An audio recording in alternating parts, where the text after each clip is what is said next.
Hi everyone, it's Lindsay and welcome back to Blushing Pink Stitches. Today I'm going to be doing a flip through of this book here. This is Home Sweet Home, Modern Cross Stitch Designs for Home and Garden, and it is by Cheryl McKinnon of Tiny Modernist. This particular book has been out, I think, for a couple of months now. I think it came out in April, but I'm not 100% sure about that. But it is out now. You can buy this from Amazon and various other different places.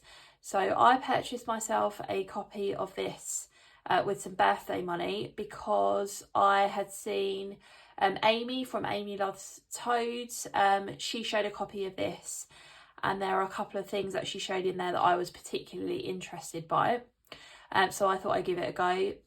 So I'm going to do, like I said, a flip through for you today, just so that you can get a bit of an overview of the sorts of designs that are in here and what I think about the layout of the book and things like that, and decide whether it's something that you might want to purchase for yourself. So we've got a lovely front cover, all in cross stitch, and I think this is one of the designs in the book as well. So, and then we open it up, and I'm just checking that I've got everything in frame. Here we go. Again, we've got some images here of designs that are in the book. This particular design of book, these are called French flaps, so it's quite unusual, but yeah, I do like it. Another design, we've got a few different images of designs that are in the book at the beginning. There we go, we've got a contents page that tells you what's in the book, and then they give you an overview of all of the projects that are included in the book. So they're calling this a project gallery, and then we've got like page numbers that go along with it. So you can see that they're nice and bright and colourful. Lots of nature motifs and really nice colour palette. So yeah, I do really like those. So that's an overview. Then we've got a little introduction from Cheryl, just sort of talking about cross stitch and things. And then we get the section that has the projects in it. And one of the things that I like about this book is that you get an overview of the projects at the beginning of the book, and then the charts are at the end of the book. So they're all in one particular place. So this one is called Among the Wildflowers. Lovely bright floral design. I love these flowers in mason jar designs. The Dimensions have got a couple of kits that have flowers in mason jars, and they're both very lovely. So you kind of get the title, a little bit of a description of the pattern, or sort of where her inspiration has come from, and then you've got this section here which talks about the materials that you'd need to stitch up the piece. So we can see it recommends the fabric, the colour of the fabric, what sort of size you would need. I'm not sure if that includes a border. Yeah, I haven't worked that out, but we've got the stitch count here. Oh, okay, no, that seems like it does include a border, because we've got fabric size and we've got design size. It recommends a needle to use, and then the floss that has been used in the design. It gives you a little list of the DMC. Everything in here is charted with DMC. And it says for cross stitch you need two strands, and then for back stitch you need one. And then we have the chart for this one is on page 60 and 61. So it points you right in the direction that you need if you want to stitch this one. Then we've got a baking sampler, so lots of different baking motifs, and I like the circular nature of this one. I am a baker myself. That would look really nice in lots of different kitchens. And of course, if you had a bit of a different colour palette in your kitchen, then you could change some of the colours that are in here. Yeah, there's that one. There's a coffee banner. I think a lot of people will really like this one. You know, especially if you're a coffee drinker, but even if you're not, this would look lovely up on the wall in your kitchen. Yeah, really sort of modern look to the font and the motifs on there. So I do like that one. I do drink a bit of coffee. I wouldn't say I'm a coffee aficionado. Yeah, I think that's the right word. But I do like it. My mum drinks a lot of coffee, so I don't know whether that would be something for her. I don't know. This one is the equivalent, but it's the tea time banner. So you've got lots of different kinds of tea on here, and then you sort of like cupcakes and, you know, French fancies and that sort of thing. So I like the colour palette of this one. I think that's really, really pretty. Then we've got crafting is happiness, a bit of a sewing one, one to put up in your craft room, for example, or in your sort of crafty nook or whatever it might be. But what's nice about this one is that it's not just about cross stitch, it's lots of other crafts here as well. So, you know, painting and sewing and knitting and whatever else you might be interested in. You know, you even got stuff like crayons on here. So that's really lovely, and that would make a great gift for somebody that was a crafter in your life as well. And you can see that none of the ones that I've showed so far are particularly big. That's 106 by 106. This one's a lovely one. I like the fact that they've included some smaller designs and thought about different ways to use them. So this is the Springbird bookmark. And that's really, really sweet. I love the border around the outside, and the back stitch really brings that one to life. So yeah, that's a really lovely one. 38 by 94.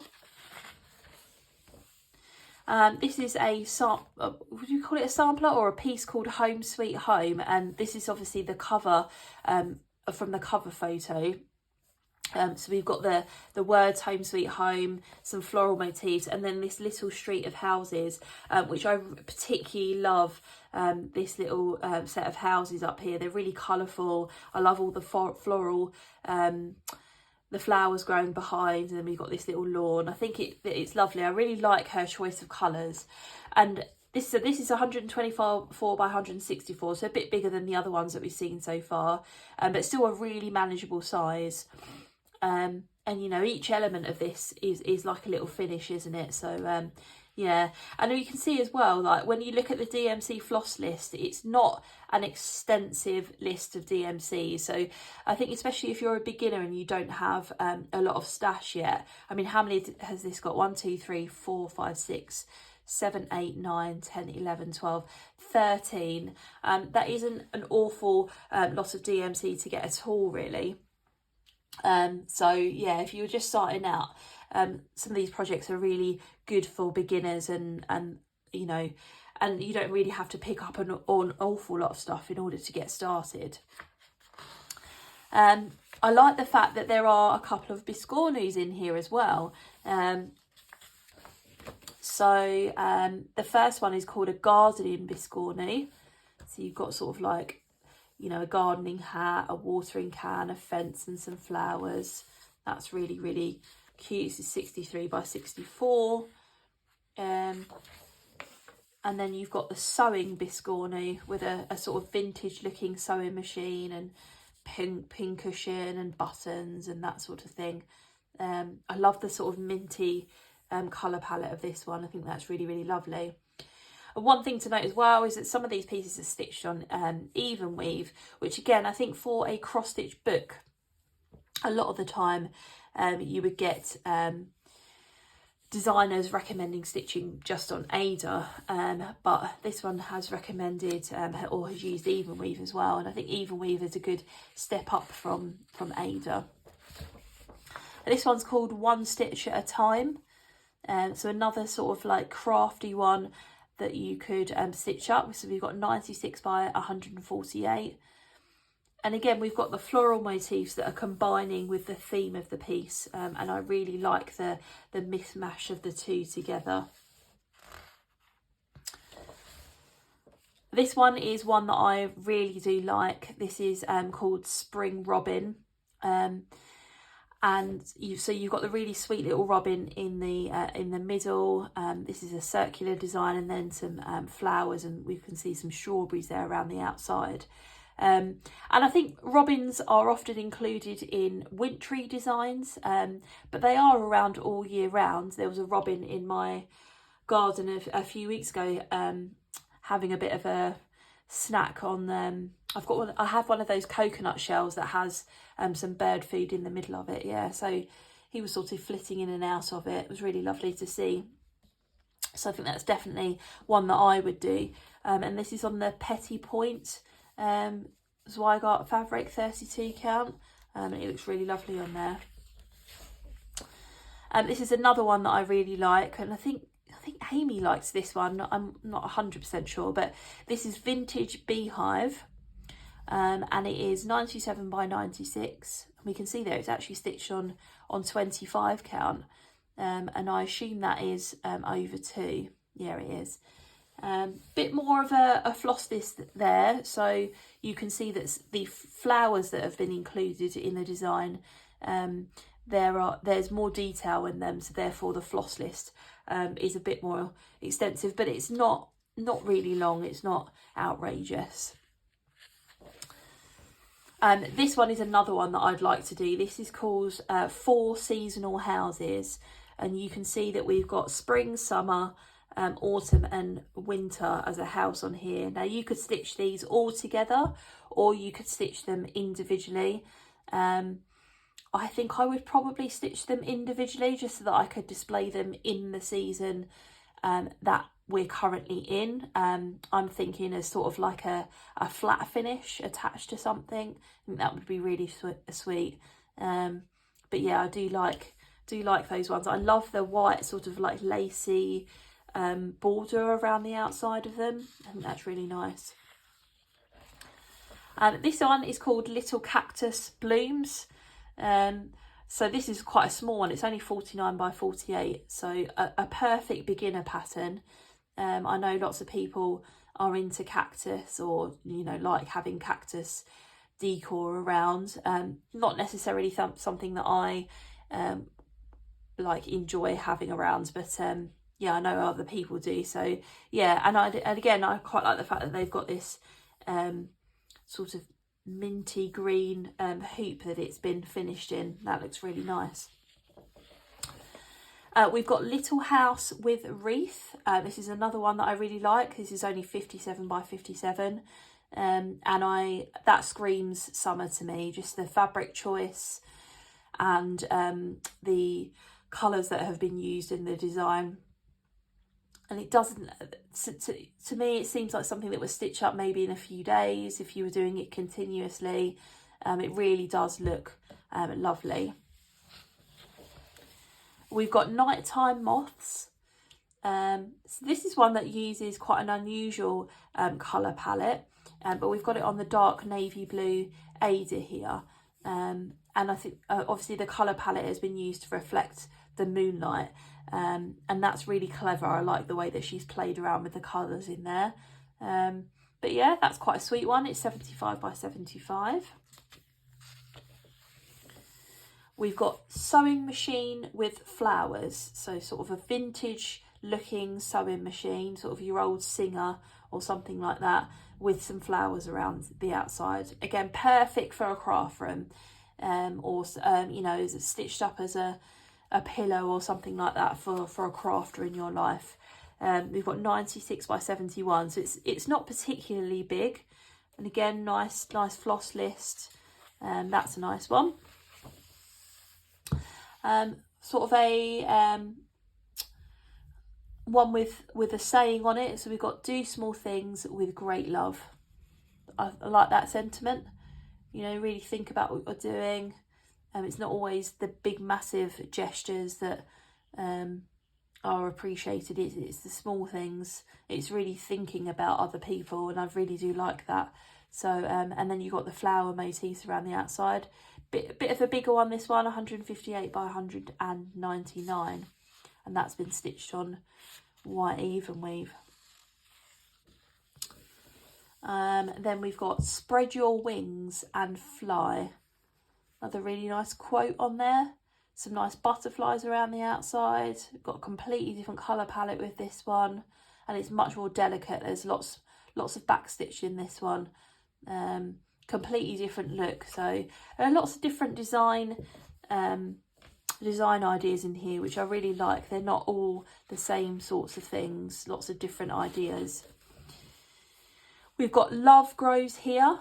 So if you're a gardener or know somebody who's a gardener, that might be a good idea. Or, you know, have it as some sort of a Valentine's Day thing. You know, that would be good. And then we've got Welcome to My Garden. So there's lots of garden references in this one, lots of naturey things.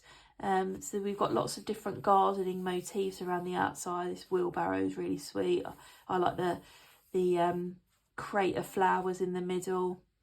So it's a really nice sampler dedicated to gardeners like that. 120 by 120.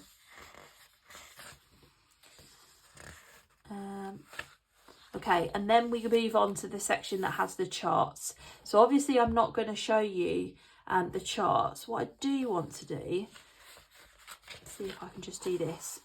With the charts, I'm not going to show you the actual one, but you can see on the first page, we've got the list of DMC that goes down the side, so you can see exactly what you need. And there's the differentiated between cross stitch and back stitch. So you can see exactly what you need. And these are coloured charts, but they are really clear. So I'll just show you a little snippet of down the bottom here. You can see this is really nice and big. And what the other thing that I really like about this book is you can open it right out and it sits open. You know, and I could sort of fold it a little bit more and it would sit open like that.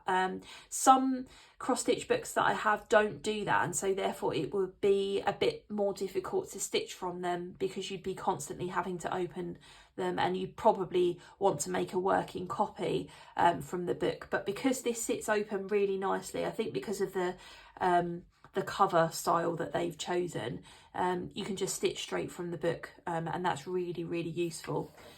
So you've got all of the charts here, a whole section of them. Just going to go from there. Let's see if there's anything at the back. Right, okay, and then we've got a section. I'm just making sure that I've got all of this in the frame. Yeah. We've got a section that gives you some advice on how to do different things. So how to do cross stitch, half stitch, we've got back stitch, and we've got French knots. So some good tutorials for beginners, nice clear photos, which is always really helpful. And then some acknowledgements at the back. I would say the only thing that strikes me that's missing from the book is some advice about how to make a biscornu. Because that is the only thing in here that's finished in a different way other than framing, although there is a bookmark in here as well. Yeah, perhaps that's something that's missing from here. Some advice about how do I finish a biscornu, or how do I finish a bookmark, or even some advice about, you know, how to frame something. But particularly the biscornu, just because it has been a very specific thing, a very specific choice that's been made there about what kind of design is going into the book. So yeah, I think that's kind of missing. But other than that, I think it's a really lovely book. Obviously, you got a little bit there about Cheryl and where she comes from and things like that. So yeah, really do like that book. And I will definitely be stitching from it. I'm going to start with those 4 seasonal houses, and then I will pick some other things after that. So that was my flip through of Home Sweet Home. If you have any questions, then please leave them in the comments down below. I will leave a link to where you can buy this on Amazon. So use that link if you want to pick yourself up a copy of it. And I will see you soon with another video. Bye.